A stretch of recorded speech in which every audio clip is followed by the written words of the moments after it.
only Kyla.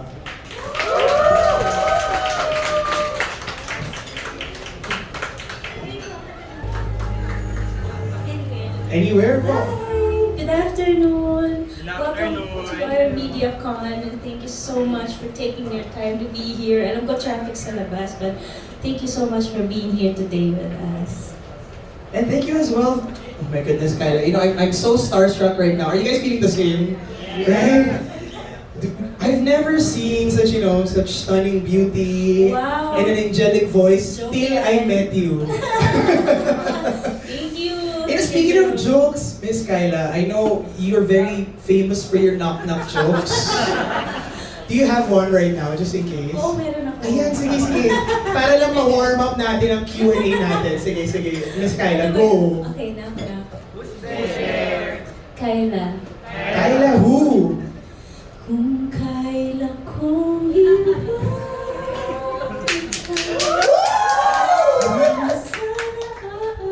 sa pa. O, diba? Lakas din makaback in time yung knock-knock. That's right. At saka si Miss Kyla, kahit anong inaknak mo, pag kumanta ka na, have. And it's true, you're very funny, you're a whole package. And again, I just want to say that make sure to share and post about this event by using the hashtag Back in Time 2023. So feel free to tag as well our organizers for today, GNN Entertainment Productions, Kyla, and JR on socials.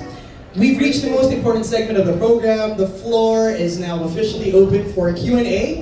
Now there's a mic stand at both sides of the stage, right? And so you simply have to feel free to go there and just introduce yourself, which media you're representing, and ask your question.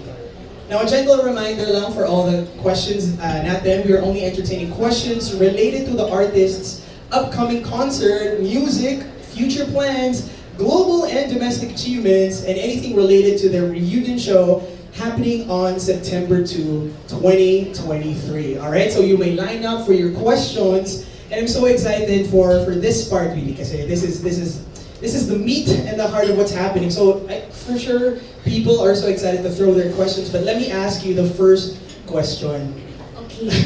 Nakabahan ako I sa'yo. know, alam ko, ito yung gusto namin medyo gulatin kayo. Okay. Okay, sige, I'll choose. There's a number of questions here, but I'm gonna go with, if you were to describe the reunion concert in one word, what would it be and why?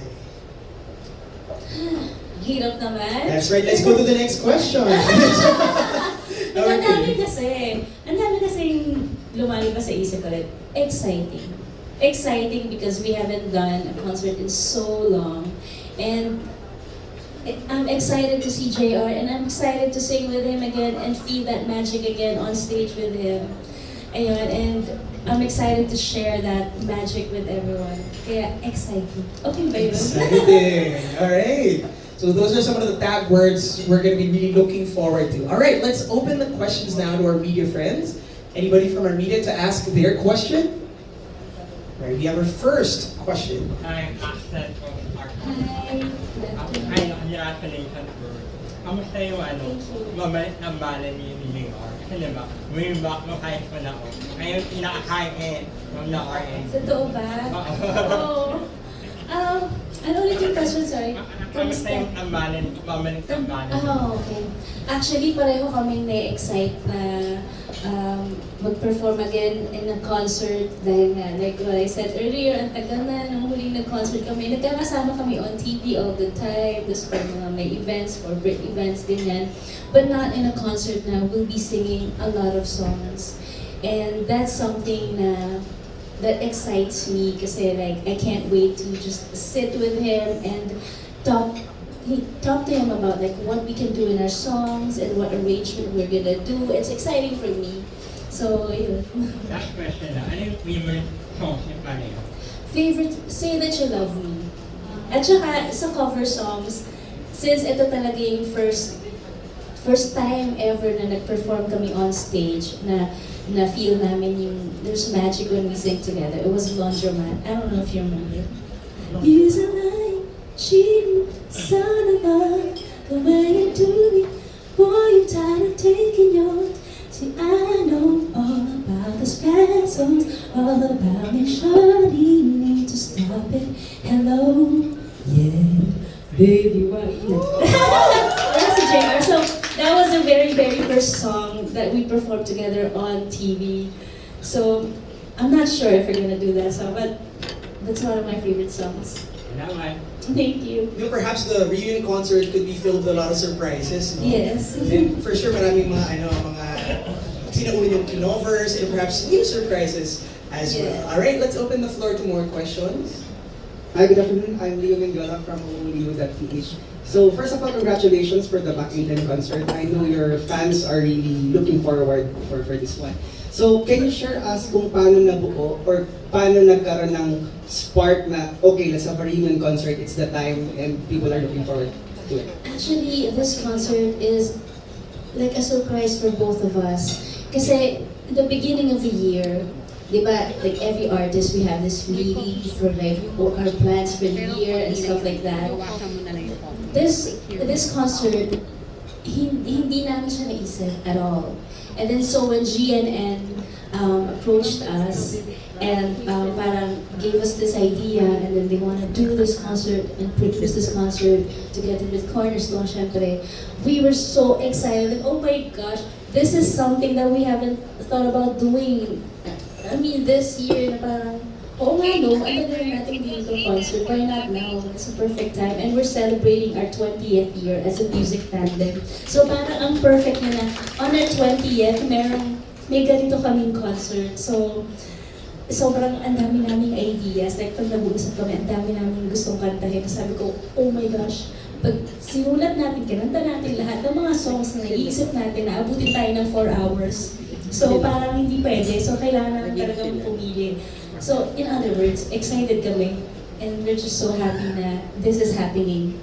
And very soon, September 2 na. Ang bilis! Ang bilis!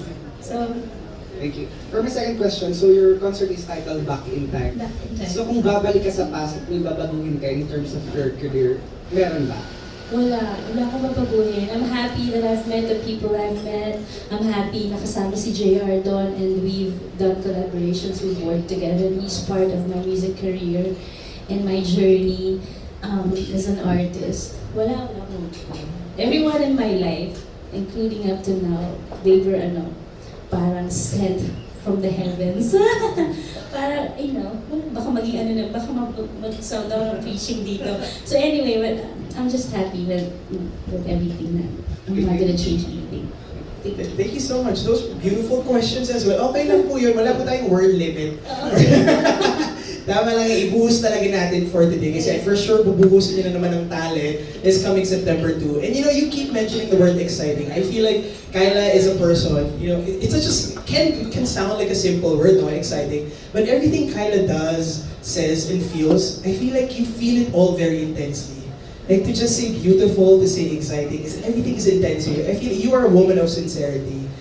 Oh, thank you so much. Like, I like thinking about and planning about, things like that. And when I'm excited about something that I sit and I plan on what to do, even my vocals arrangement, I want to think about that stuff. I want it to be well planned and well, studied. So everything is exciting for me because I feel like I'm gonna study, I'm gonna learn something ganyan.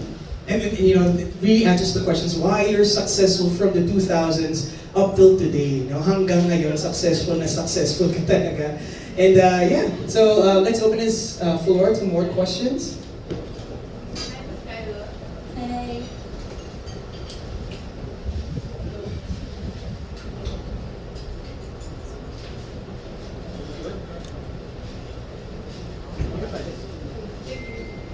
Hi, Ms. Kyla. I'm Isa from Clavel Media. Congratulations to you and JR. For my first question, I would just like to ask, your music remains to be influential until today. What motivates you to continue producing such impactful music, be it on your own or as a duo with JR? Ano yung question? Again, sorry, kitang ako. What motivates you? What to continue motivates me? producing? Sa totoo lang, when I hear yung mga artists now, Gen Z now, I get excited kasi like their music is so different from the time when we, came out and we were launched as, recording artists, and it's so different now. Like what motivates me is like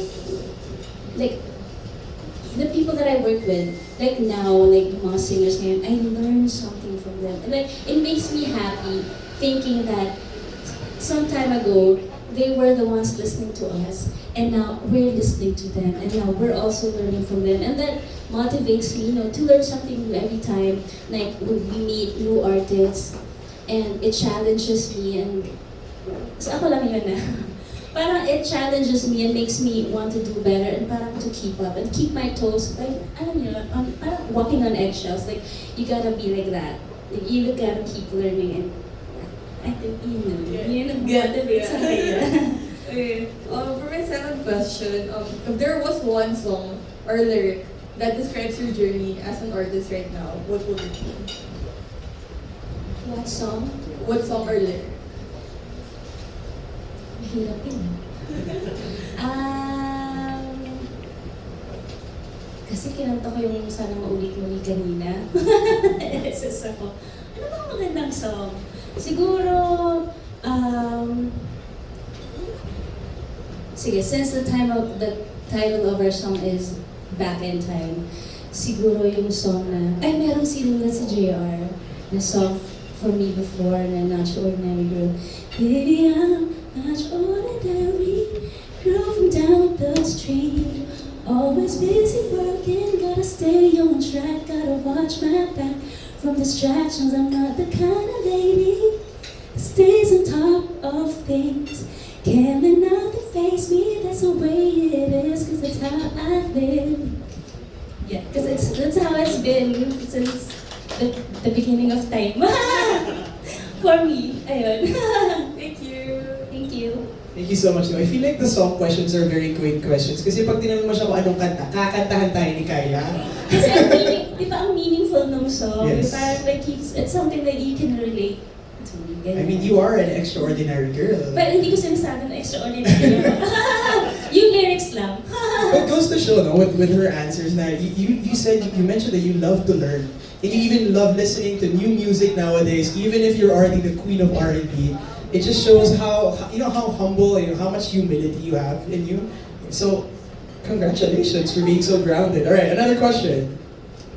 Hi, my name is Jamie from Soundcheck Manila. So, hi, question is, among all the Gen Z artists, would you want to collaborate with anyone? And do you have any special guests for your concert? Kahit hindi pwede sabihin, kahit yes or no na lang. Or clue kung gusto mo. Okay, sa totoo lang ang galing. Kasi yesterday, nag-take you kami ng ASAP. And then, sa may hallway, parang I bumped into Adi. And he's one of my, like, one of the artists that I like listening to. I like his songs. And his voice is really nice too, and his songs are really nice. I like to collaborate with, artists like Adi. I like his songs, man. Yes. So, JR, if you're listening right now, try mo JR yung Paraluman. Diba? Actually, kinakanta ko yung song na yun. Diba? That goes a little bit something like, Paraluman, ika'y akin ang dadalhin sa sa paraiso. Ayun. I love it. Diba? grabe, ang saya. Sobrang nag-enjoy kami. Yeah. So it's Adi, among others, di ba? Well, special guest, parang hindi pa siya namin na pag-uusapan kung magkakaroon ba kami ng special guest. Abangan na lang Yes. po. Kung napaparang ni JR, baka iba niya si Adi. He's also nice looking, kasi nagpo-picture kami dalawa. Ang cute niya. Baka magka-new in time tayo. Baby pa yun, baby. Yes. Baby. Thank you so much for your wonderful questions. I think we have more questions coming in from here. Congratulations. Thank you so much. for the reunion concert. So siguro yung question ko, siguro no, related to the last question is that you've mentioned, I think in one interview na yung first album mo was an experiment Yes, album. it's an Kasi it's an all experiment. R&B Yes. album. So from that, what can you see naman na about the landscape of R&B in the Philippines 23 years later? Actually, nahahappy ako talaga na parang feeling ko yung mga kapatid ko, kamag-anak ko, naglalabas na silang lahat. Na parang whenever, like, diba, parang nag-judge ako sa isang singing competitions at TNT, whenever I'd hear someone na naririnig ko na may influence ng R&B, it makes me happy. Parang nakakita ko ng relative or a family member na parang ang tagal ko silang hindi nakita. Yung gano'n, finally you're here and I can sing with you. Parang lumalaki na kami. Or I'm just so happy na parang mas accepted na and embraced na yung music na we've been doing R&B. For my second question, I think you met JR nung kakagaling niyo pala from the US. Yeah. Was it SOP? SOP, yes, You met him SOP. in 2003. So siguro sayang, I wanted to ask him this question too, but my question is, ano sa tingin mo yung nagbago in terms of your relationship as friends, and secondly, yung relationship niyo as duet partners? Duet partners. Kasi kami ni JR, sa totoo lang, the first time I met him, he was introduced to me in SOP by Tita Jeline. So anyway, bakit ako tumatawa? So anyway, alam mo yung feeling na his first impression sa akin na parang, alam mo yung mga amboy na parang maangas, tapos may bodyguard pa siya, dalawa. Sabi ko, sino ba to? Tapos, hindi ko pa, I haven't heard him sing yet. Tapos hindi ko alam na gano'n siya kagaling kumanta. Tapos, nung nag-duet kami, yun nga, when we did the laundromat, oh my gosh. And then there was spark, and then there was chemistry. I was so, parang, actually kinilig ako at that time. Like, syempre, di ba, aminin na natin, pagka mga dalaga tayo, nakakakilig yung mga gano'n, parang, nakakita ka ng someone na you can relate to in terms of singing and music, you know what I'm saying? Yes. Kasi at the time, during our time, mga early 2000, iba yung kind of music, iba. It wasn't R&B at all, parang hindi masyadong parang na-embrace pa po, di ba po? So parang when nag-release kami ng album, I mean, it was really an experiment. And when I saw him, so parang nasiyahan ako na parang finally magkakaroon ng music tandem. Parang mga kasundo ko on stage and pareho kami ng music and ganyan. In terms of like friendship, I never really thought na magiging very close friends kami. He's such a good person. He's such a good person. Like I can call him and we can talk about personal stuff.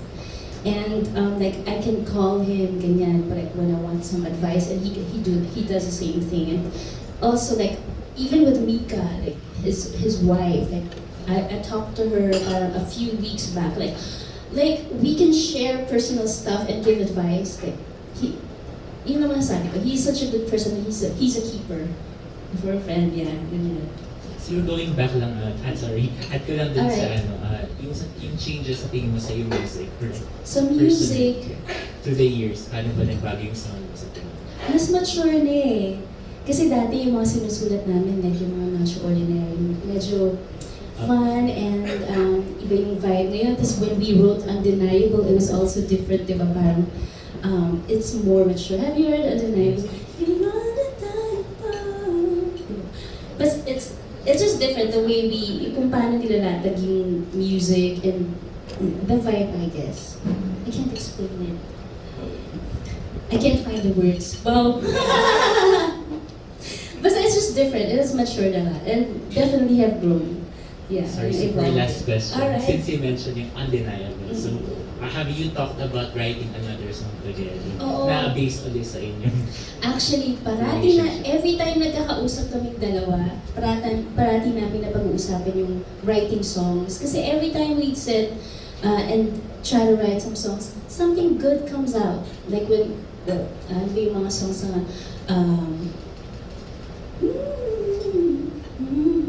I can't believe, yung merong, when the house goes out. Do you remember that song? May bagong gising. I can't remember the title, but When ang bagong gising. Oh, basta something surprise comes out, parang, yes, ang dami namin naiisip na gusto namin isulat na basta umuwi na kasi siya ng Pilipinas. And then we'll see. Thank you so much and Thank you. congratulations. Thank you so much. Thank you very much. And he mentioned nga din, ano, there's so much change. It's been 20 years, so 2000 now to year 2023. Could you differentiate sino si Kyla noong 2000s and sino si Kyla ngayon? Hindi ko alam eh. Parang wala namang nagbago sa akin. Except na tawa na lang mga tawa ngayon. Dati kasi nahiya akong tumawa. So, I guess, I feel like that's the answer we're looking for. Because if you look at Kyla from before up till now, you know what she is? She has stayed consistent to who she was. Can we give a round of applause for that? You know, talaga off-screen, on-screen, online, you're the same person. yes, I'm just really enjoying what I do. Yun lang talaga, I'm just happy. Ganun. I'm just happy. Ganun. Like, I'm meeting the good people, the great people I learn from. Ganun. And it's great. You're always a breath of fresh air po talaga, Miss Kyla. Thanks. Thank you. Yes, especially, okay lang, kahit tumawa lang po kayo, that's enough. Close na kami ni Kyla.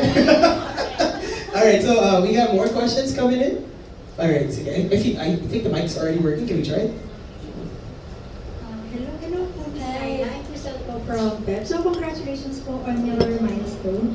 For my first question po, fans of course are excited about the set list you have prepared for them. Could you share with us the one or two songs that you are particularly thrilled to perform for them, if it's okay po? Honestly, sa sobrang dami na talaga ng songs in our head, like, we haven't really decided yet what to put in the lineup because there's so much. Like, dun sa group chat namin, ang dami namin nasasuggest ng mga songs. So, it's gonna be a surprise. A really nice surprise for them. Definitely, paghahandaan namin and pag-iisipan namin kung paano namin sila mapapasaya, mapapa-excite, like when they hear us on stage on September 2. Ayun. Medyo kinakabahan tuloy ako.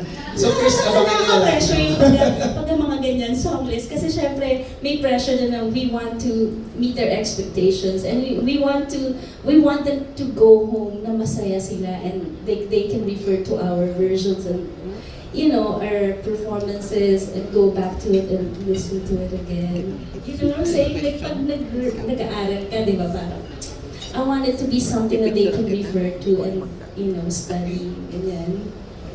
Singit ko lang, since we've been mentioning it, you've been mentioning the Gen Z stuff, and how Yeah. we've all aged through the years. You started back in 2000, and you're going to be re-singing your older songs and your new songs as well. It's giving Taylor Swift version. So now you're singing it in a more mature voice, Yeah. diba? So parang ganun po yung abangan natin. For sure, we're gonna be singing yung mga songs namin like hanggang ngayon, Oo, yung na bakit Kyla pa ba. version. Yes, Oo. na fresh take with a twist, ganyan. So kailangan talaga nilang manood at abangan yun kung ano yung gagawin namin. Very excited na rin. Yeah.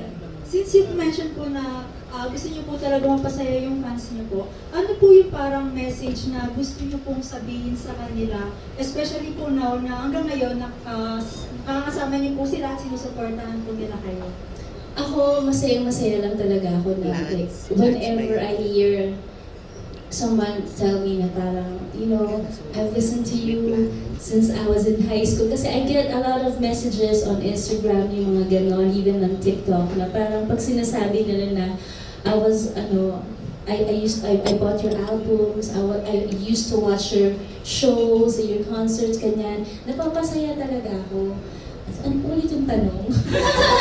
Yung mensahe ko na. Ayun, mensahe ko. Okay, so, sobrang talaga akong thankful sa kanila for supporting for the longest time. Some of them have already become my friends. Kasi sa sobrang tagal din ang sinusuportahan ako, naging friends ko na sila. So I'm just really grateful for them. And sana tuloy-tuloy pa. And sana makilala ako ng mga Gen Z, ganyan. Ayun, para yung music namin, parang makilala din nila, ganyan. We love you, Kyla. I love you so much. G. Yes, G, G, Natutunan ko G. sa'yo. Oo naman, G tayo. Yeah, G tayo. As a part of the fan community ng Jayla, Jayla, we're really, really very excited. And a while ago was mentioned na iba yung before and iba yung ngayon. And the breakthrough with the music from the 2000s was that ang sikat noon ay if you were extravagant, if you were loud, if you were belting music kapag bumibirit ka. And so it was such a refreshing take to hear, you know, R&B singers and artists like you and JR na who can give off a soulful vibe, something that's very chilled and relaxed. And so you guys are both into soul genres of music. Would you consider yourselves as soulmates? Oh, ang galing mo ah. Soulmates on stage. On stage? On stage. Saan pa? Ikaw ah. On stage. On performance. Para sa akin na, siya yung perfect partner. Singing tandem talaga. Siya yung, for me, as in, saint. Ganyan. That's great. So your songs. I mean, with the rise of, you know, progression, 2023s and Gen Zs, you know, sometimes platonic friendships are even more intense and intimate than romantic ones. And I feel like you experience the same thing with JR, no? That is very, very Kung nag-agree kayo, di ba? Tama, di ba, Clavel? Right? Okay. Very true. Agree. Alright, sige. Some more questions? Oh, do you have a long last My question? last question po, since nabanggit niyo na rin po kanina na, ayun nga po, matagal na rin po talaga kayo ng partner and ayun po, na soulmates.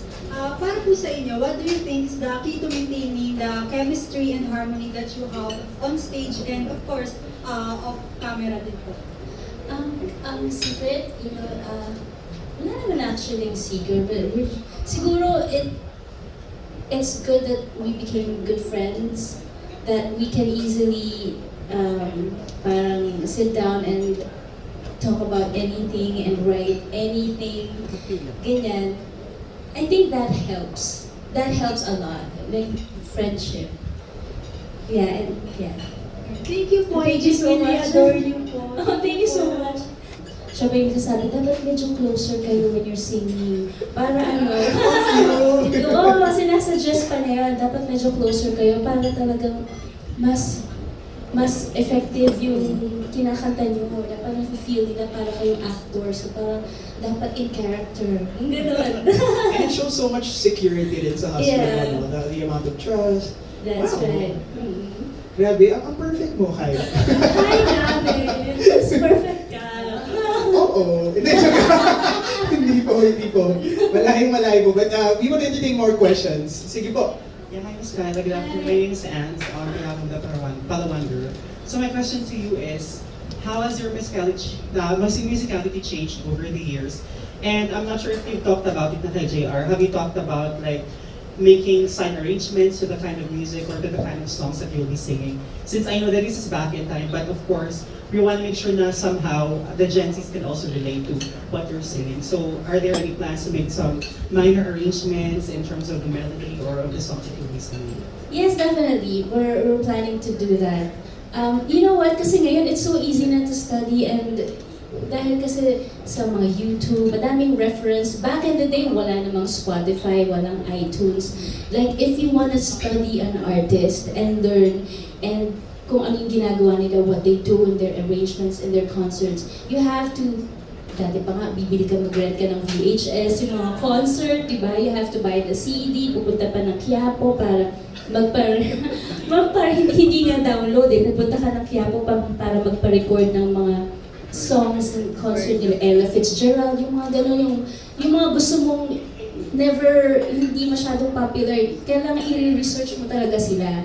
Ngayon, it's so easy. Like, everything is available. Like, there's no reason for you to learn because everything is there, like, may YouTube, may ano. So, for me, like, yung pag-evolve ng music, it's so much easier now because it's so easy to study now. Everything is available. Di ba po? Like, guys, like yung concerts, it's just there. I-google mo lang siya and you can see it. What version do you want? What kind of genre do you want?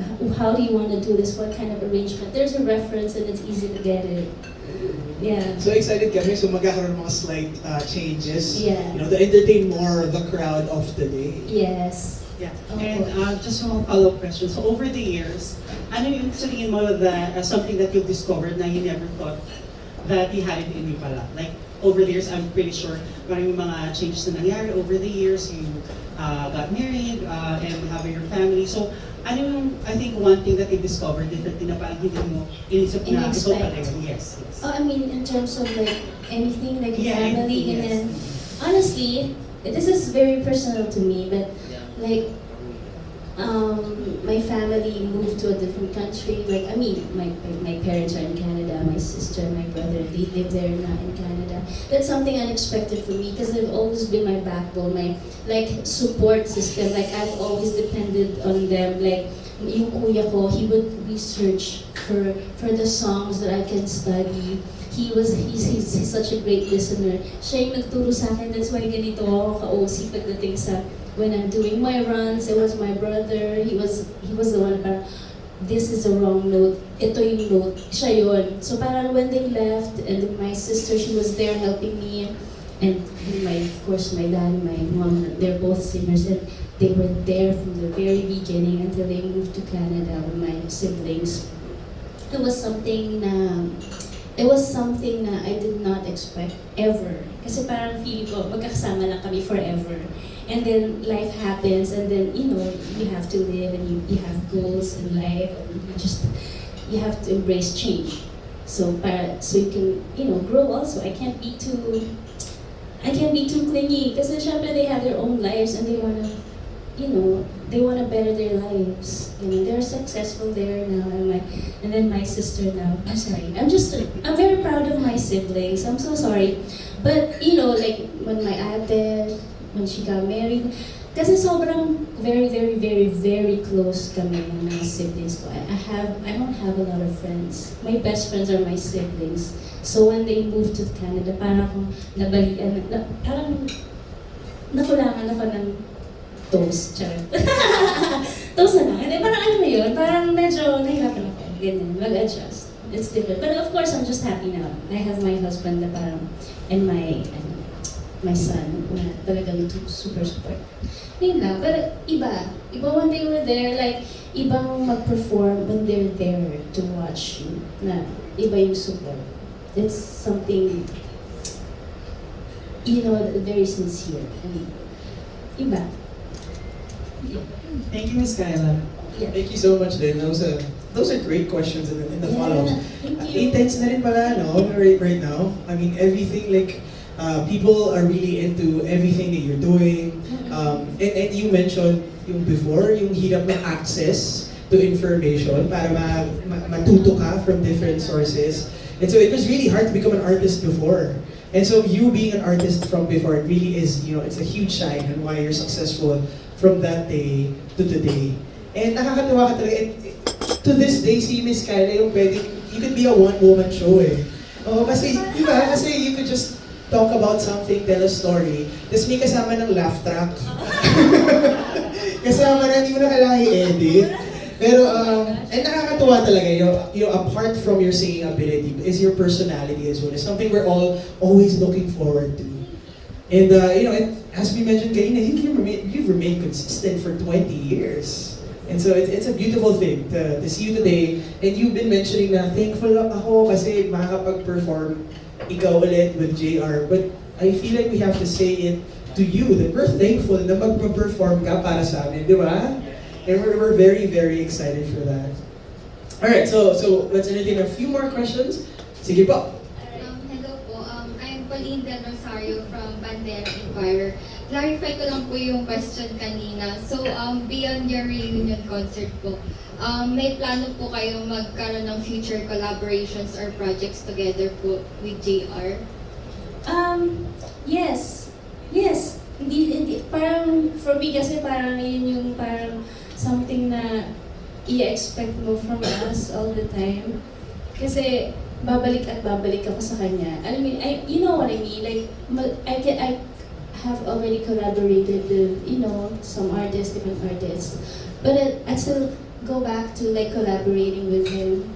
Kasi parang, iba yung parang, it's like staying true to yourself. This is me. And this is the kind of music that we do. So you always have to go back to like who you are and like, you know, staying true to the kind of music that you do, and parang collaborating with JR and writing with him, working with him. Iba kasi because he brings out the ano eh, parang dugo ng iba ng performing and, you know, as an artist and also, I don't know, as an artist, kayo na lang. Baka masyado na pag sinabi kong as a person. Sige na lang, as an artist, yeah. So keep it good talaga. And yeah, so we're expecting more collaborations with JR, diba? So yeah. So the answer is yes. Yes, yes. Imagine if sinabi mong no, wala nang JR. Sige, ano yung sinasabi mo kanina? Okay, sige. I think we still have a load of questions. People are so excited to throw you questions. Sige po, sir. What's your question? Hello. Elijah from Esquire, Philippines. And I'd just like to bring up one of my favorite duets with you and JR. Was Undeniable in the Wish Undeniable, Bus. yes. And while I was like watching that performance, I noticed you and JR's chemistry is like very, it's just amazing. And then I'd like to say, while I watch your performance, how often do you guys like improvise, like blending like vocals? Improvise. Okay. That song was written mainly by JR, and then he wrote it, and then parang nagbigay na ako ng a few of my, what do you call that? Parang nagbigay ako ng konti lang yung contribution ko dun sa song na yun. But in terms of like when we recorded it in his house, because he has his own studio, we recorded it sobrang bilis, parang 30 minutes lang. Improvising, it's easy, parang kasi naka-default kami. Parang pag nag-a-adlibs kaming dalawa, by default, nagagawa namin yung mga adlibs namin. Kasi, parang ganito, parang pag nagpa-perform kami, titingin ako sa kanya, alam niya na it's your sign, okay, do your adlib. And then he'd look at me, and then I know it's my turn to do my adlibs. Ganon. Tapos tinginan lang talaga. Kasi when you know somebody talaga, sobrang swak na swak kayo, sign lang tingin lang, alam niyo na kung ano yung gagawin yung adlibs. Ganon. Thank you. Thank you. And we very much agree. Sometimes, you know, when you create a strong bond and relationship with somebody, sometimes it's the non-verbal communications that are much stronger. So talagang very natural kayo dalawa ni JR. And all your performances are, you know, most of the times they're spontaneous. The chemistry you show. Yeah. Okay, sige pa. Let's entertain some more questions. I'm Vic from Lifestyle Flapper.